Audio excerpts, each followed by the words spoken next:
नमस्कार, स्वागत है आप सभी का BSTV में। आपके साथ मैं हूं संयम जैन। बात विधानसभा की करेंगे, जहां मध्य प्रदेश और छत्तीसगढ़ में मिशन 2023 को लेकर सियासत की नब्ज अब धीरे धीरे तेज होने लगी है। सियासत के इस महासमर की तैयारियों के बीच मतदाता अपने उस सियासी मूड को तैयार कर रहा है जो मिशन 2023 में पार्टियों और उम्मीदवारों का भाग्य तय करेगा। BSTV मध्य प्रदेश और छत्तीसगढ़ की हर विधानसभा में पहुंचकर हम जहां जनता के मुद्दों को आपके सामने रखेंगे, वहीं अभी तक क्या रहा है वहां का राजनीतिक समीकरण, इसको भी विस्तार से समझाएंगे। आज बात करेंगे धार जिले के बदनावर विधानसभा सीट की।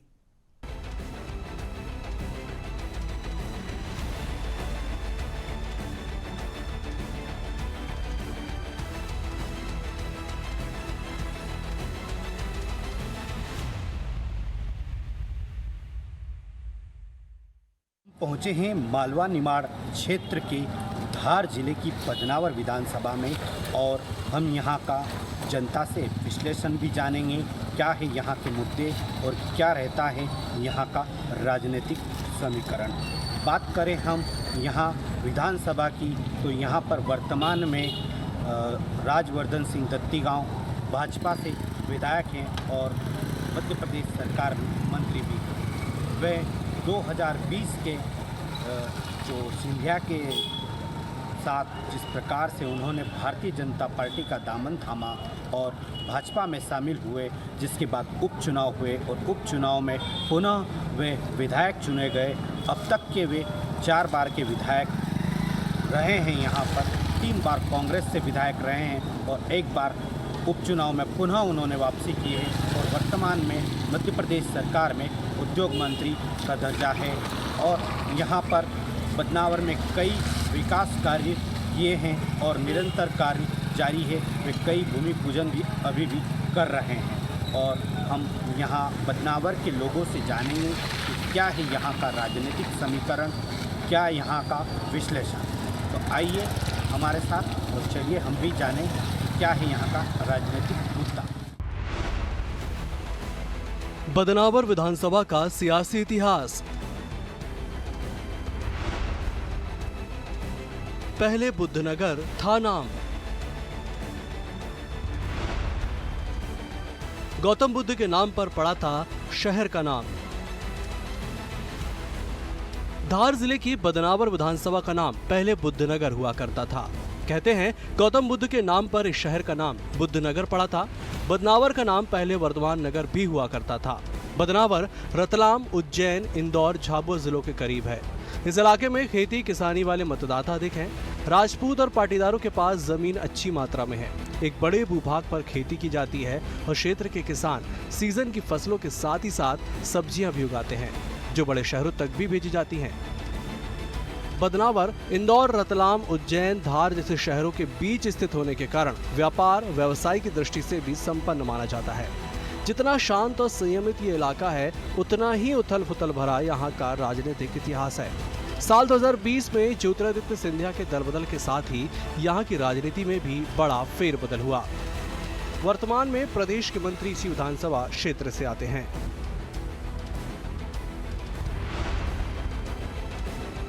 धार जिले में आती है बदनावर विधानसभा। प्रदेश के मंत्री राजवर्धन सिंह दत्तीगांव है विधायक। राजनीति का बड़ा केंद्र रहा है बदनावर। मध्य प्रदेश में साल के अंत में विधानसभा के चुनाव होने हैं, जिसको लेकर राजनीतिक दल पूरी तरह से जुट गए हैं। बीजेपी हो या कांग्रेस, कोई भी दल किसी भी तरह से एक दूसरे पर कम नहीं पड़ना चाहता। जहां सत्ता पक्ष विकास की बात करता है तो विपक्षी हमेशा सत्ता दल को कोसने में लगे हैं। कहते हैं मालवा निमाड़ अंचल हमेशा से राजनीति के केंद्र में रहा है। राजनीतिक पार्टियों के प्रभाव की बात करें तो बदनावर विधानसभा सीट की सत्ता का रूप ऐसा रहा है कि सत्ता जनसंघ, बीजेपी और कांग्रेस के बीच ही बदलती रही। बदनावर सीट का इतिहास देखा जाए तो कुछ अपवादों को छोड़कर ये क्षेत्र हमेशा सत्ता के विपरीत जनप्रतिनिधि चुनने वाला रहा है। सन 1984 में इंदिरा गांधी की हत्या के बाद उपजी सहानुभूति लहर जैसे माहौल में जब कांग्रेस ने पूरे प्रदेश में जबरदस्त बहुमत प्राप्त किया था, लेकिन बदनावर में कांग्रेस उम्मीदवार चुनाव हार गए थे। इसी तरह 1989 में देश में राम नाम की लहर चली थी और प्रदेश में बीजेपी ने बम्पर सीटें लेकर सरकार बनाई थी। तब भी यहाँ के मतदाताओं ने बीजेपी के बजाय कांग्रेस के उम्मीदवार प्रेम सिंह दत्तीगांव को जिताया था। पिछले 11 विधानसभा चुनावों में 7 बार यहाँ बीजेपी को सफलता मिली है, तो वहीं कांग्रेस को मात्र 4 ही बार सफलता हासिल हो पाई है। सबसे बहुचर्चित बदनावर विधानसभा क्षेत्र में अब तक 16 चुनाव में किसी एक पार्टी की बहुमती नहीं रही है। कभी कांग्रेस जीती है तो कभी भाजपा प्रत्याशी यहाँ से विजयी होते रहे हैं। देखा जाए तो पिछले 11 विधानसभा चुनाव में 7 बार भाजपा को सफलता मिली है, तो वहीं कांग्रेस को मात्र 4 बार ही सफलता मिल पाई है। वैसे देखा जाए तो यहाँ से पार्टी और चेहरा दोनों मतदाताओं की पसंद रहे। कभी पार्टी जीती तो कभी प्रत्याशी, तो कभी जागरूक मतदाताओं के सामने जो भी प्रत्याशी साफ सुथरी छवि और मिलनसार रहा है, उसे मतदाताओं ने अपनी पहली पसंद बनाया है। वर्तमान हालातों की बात करते हैं तो आगामी विधानसभा चुनाव में भाजपा की ओर से राजवर्धन सिंह दत्तीगांव की उम्मीदवारी लगभग तय मानी जा रही है, किंतु कांग्रेस में ऐसा नहीं है। कांग्रेस में स्थानीयवाद और भारीवाद का मुद्दा हावी रहा है, पहले भी रहा है, वर्तमान में भी यही स्थिति है। इसलिए कांग्रेस में चुनाव लड़ने वालों की फहरिस्त काफी लंबी है। बदनावर विधानसभा में मतदाता, कुल मतदाता 2,12,429, पुरुष मतदाता 1,06,275, महिला मतदाता 1,06,150, अन्य मतदाता 4। विधानसभा का जातिगत समीकरण, अनुसूचित जनजाति के 65,000 मतदाता, अनुसूचित जाति के 22,000 मतदाता, सामान्य वर्ग के 32,000 मतदाता, अन्य पिछड़ा वर्ग के 28,000 मतदाता। बदनावर विधानसभा में मतदाता की स्थिति की बात करें तो यहाँ 2,12,000 से ज्यादा कुल मतदाता हैं, जिनमें 1 लाख से ज्यादा पुरुष और 1 लाख से ज्यादा महिला मतदाता हैं। यहाँ पर मुख्य रूप से वोटों की राजनीति के मामले में जातिगत समीकरण महत्वपूर्ण होते हैं। राजपूत और पाटीदार समाज का बाहुल्य इलाका है, ऐसे में जो वर्ग जिस नेता के साथ चल पड़ता है उसके लिए राह आसान होती है। जातिगत आधार पर मतदाता की बात करें तो क्षेत्र में अनुसूचित जनजाति के 30% तो अनुसूचित जाति के 10% मतदाता हैं। वहीं राजपूत समाज के 15% वोटर्स तो अन्य पिछड़ा वर्ग के 15% मतदाता हैं। इसके अलावा विधानसभा में 8% मुस्लिम मतदाता हैं। वहीं करीब 22% अन्य बनिया, ब्राह्मण, माली, तेली, धाकड़, गुर्जर जाति के मतदाता हैं, जो इस विधानसभा चुनाव में निर्णायक भूमिका में रहेंगे। बदनावर विधानसभा का सियासी समीकरण, साल 2008 में हुए विधानसभा चुनाव में यहां से कांग्रेस की तरफ से राज्यवर्धन सिंह दत्तीगांव को 55,375 वोट मिले थे। वहीं उनके प्रतिद्वंदी रहे बीजेपी के खेमराज पाटीदार को 40,231 वोट मिले थे। इस तरह से राजवर्धन सिंह दत्तीगांव यहां से चुनाव जीते थे और जीत का अंतर 15,142 वोट का रहा। इसके बाद साल 2013 में विधानसभा चुनाव हुए, जहां बीजेपी की ओर से भंवर सिंह शेखावत ये चुनाव जीते थे। उन्हें कुल 73,738 वोट मिले थे। उन्होंने कांग्रेस के ही राज्यवर्धन सिंह दत्तीगांव को विधानसभा चुनाव हराया था। उन्हें 63,926 वोट मिले थे। दोनों के बीच जीत का अंतर 9,812 रहा। इसके बाद साल 2018 में विधानसभा चुनाव हुए तो कांग्रेस ने राज्यवर्धन सिंह दत्तीगांव को टिकट दी और उन्होंने यहां से 84,499 वोटों के साथ जीत हासिल की।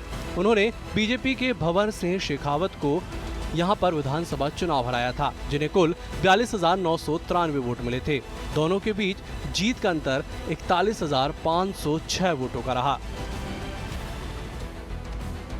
इसके बाद साल 2020 में यहां उपचुनाव हुए और कांग्रेस से बीजेपी में शामिल हुए राज्यवर्धन सिंह दत्तीगांव ने यहां एक बार फिर जीत हासिल की, लेकिन इस बार बीजेपी की तरफ से उन्हें कुल 99,137 वोट मिले। वहीं कांग्रेस की तरफ से चुनाव मैदान में उतरे कमल सिंह पटेल को 67,004 वोट मिले और जीत का अंतर 32,133 रहा।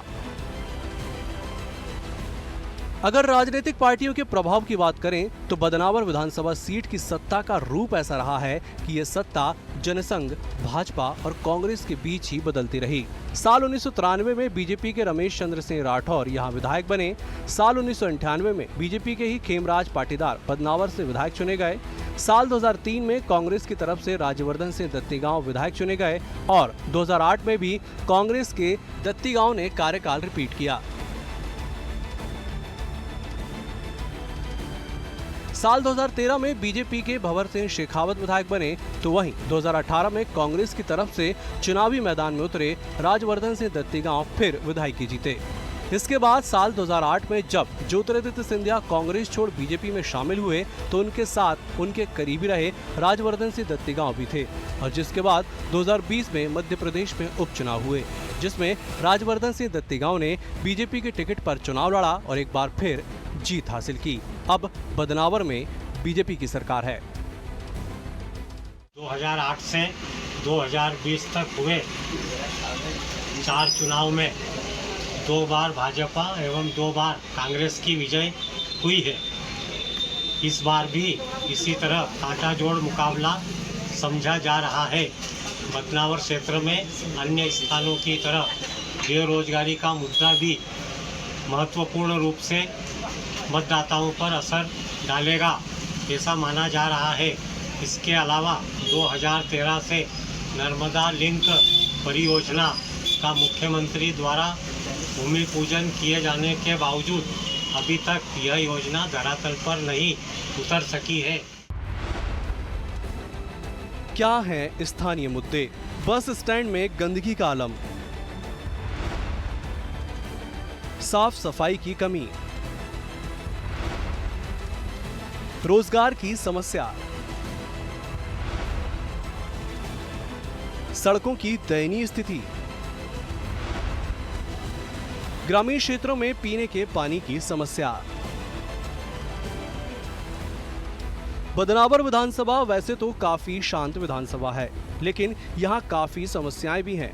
बदनावर के बस स्टैंड में गंदगी का आलम है, यात्री प्रतीक्षालय में लाइट नहीं है, बसें अंदर नहीं आती और यात्रियों को काफी परेशान होना पड़ता है। बदनावर के किसानों को खाद और बीज के लिए काफी परेशान होना पड़ता है। किसानों को बीज और खाद देरी से मिल रहे हैं, जिससे फसल खराब हो रही है। अगर बीज मिलता भी है तो महंगे दामों पर मिल रहा है। सड़कों की हालत काफी खराब है। शहर के बीचों बीच बहने वाली बलवंती नदी अब कूड़ादान बन चुकी है। नदी के आसपास फैले अतिक्रमण ने नदी का स्वरूप ही बदल दिया है। अपने तो यही है, चाहते हैं तो गांव में अपना विकास हो जाए, तो अपना तो वोट देने को तैयार है। अपने गांव में बहुत कीचड़ है यहाँ पे, तो मैं आज पैदल निकल भी नहीं सकता।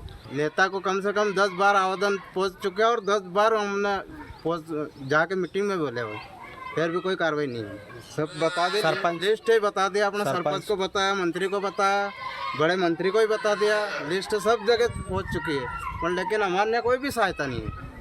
आप देख लो गांव में फिर के हर गाँव मोहल्ला में कीचड़ है, पर नहीं तो पानी की व्यवस्था हमारे गाँव में।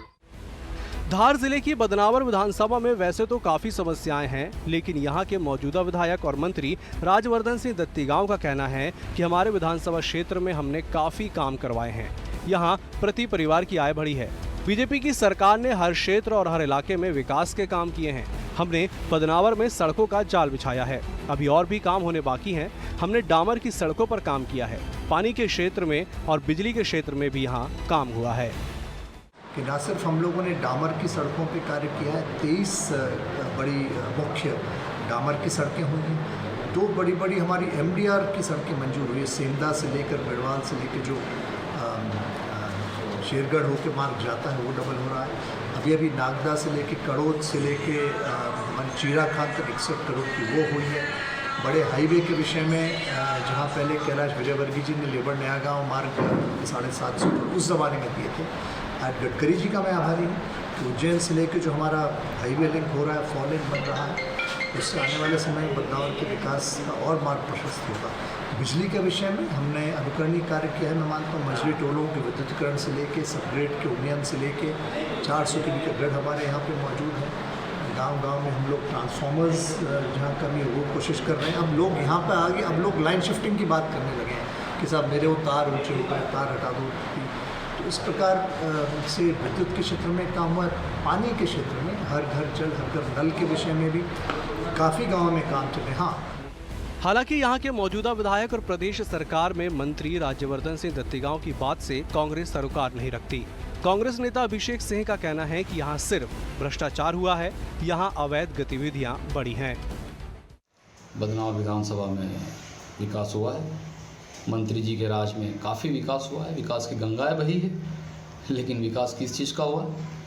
विकास भ्रष्टाचार का हुआ है, विकास अवैध गतिविधियों का हुआ है, जुए का, सट्टे का, नशे का, सारी अवैध गतिविधियों का विकास मंत्री जी के राज में भरपूर तरीके से हुआ है। 2023 का चुनाव किस नज़रिए से देखते हैं? नगर की पहचान और अति प्राचीन श्री बैजनाथ महादेव मंदिर आज देखरेख के अभाव में जर्जर है। बैजनाथ महादेव मंदिर लोगों की आस्था का केंद्र है। गुड़ी पड़वा पर इसके नाम से यहाँ परंपरागत मेला भी लगता है। हर राजनीतिक या धार्मिक आयोजन की शुरुआत यहीं से होती है। बैजनाथ महादेव पर लंबे समय से ना तो पुरातत्व विभाग ध्यान दे रहा है और ना ही शासन प्रशासन। मंदिर की दीवारों में दरारें आ गई हैं और ऊपरी हिस्से में जगह जगह घास उग गई है, जो मंदिर की दीवारों को धीरे धीरे कमजोर बना रही हैं। 2007 में विभाग द्वारा इसका जीर्णोद्धार किया गया था, लेकिन इसके बाद इसकी कोई सुध नहीं लिए जाने के कारण इमारत पुनः शरण की स्थिति में आ गई है, जिसकी कोई सुध नहीं ले रहा। इतना ही नहीं, यहाँ रोजगार की सबसे बड़ी समस्या है, जिसको लेकर बीजेपी का कहना है कि धार जिले और बदनावर में हम लगातार उद्योग स्थापित कर रहे हैं।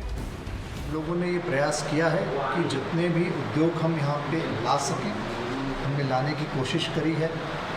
देश का सबसे बड़ा सोया प्लांट का कार्य हमारे यहाँ पे चल रहा है।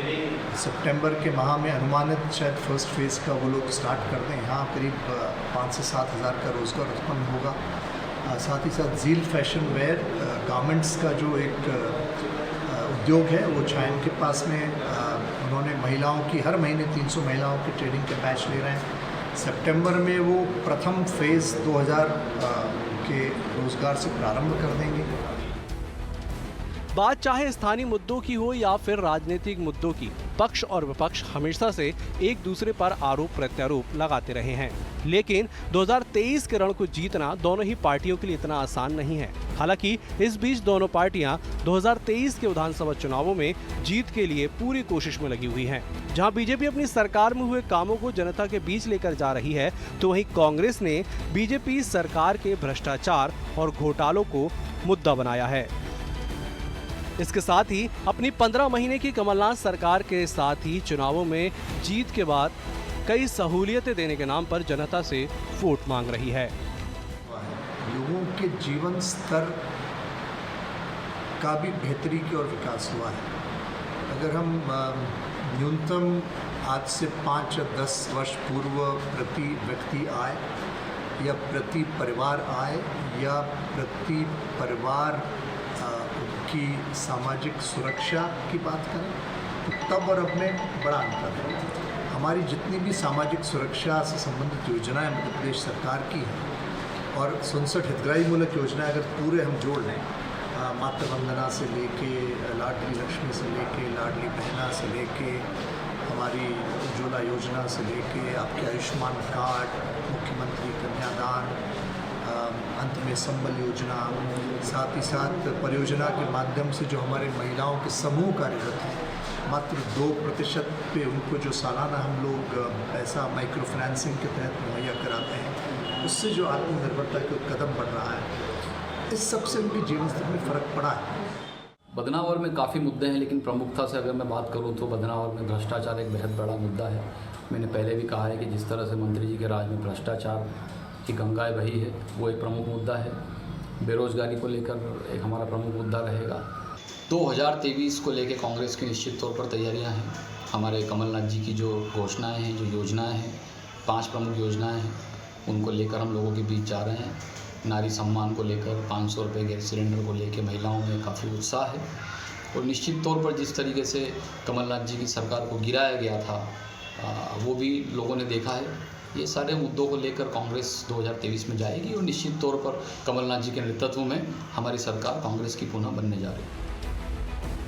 धार जिले की बदनावर विधानसभा हमेशा शांत और सौम्य रही है, लेकिन सियासी तौर पर यहाँ बयार अलग ही बहती है।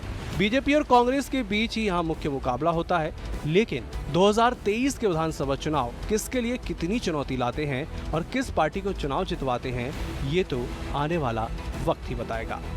धार से BSTV के लिए विक्की राज पुरोहित की रिपोर्ट।